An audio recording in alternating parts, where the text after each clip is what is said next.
بسم اللہ الرحمن الرحیم۔ السلام علیکم، میرا نام ڈاکٹر عمر فاروق ہے اور میں کنسلٹنٹ فزیشین ہوں۔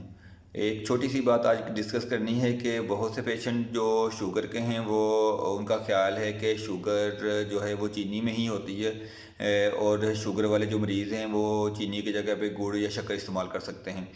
تو ایسا بالکل بھی نہیں ہے۔ شوگر والے مریض جس طرح چینی نہیں استعمال کر سکتے یا چینی کی کوانٹٹی کو بہت کم استعمال کر سکتے ہیں، اس طرح گڑ یا شکر کو بھی بہت کم استعمال کریں یا نہ استعمال کریں، کیونکہ آلموسٹ اتنی ہی شوگر ہوتی ہے اس کے اندر بھی، گڑ اور شکر کے اندر بھی جتنی چینی کے اندر ہوتی ہے۔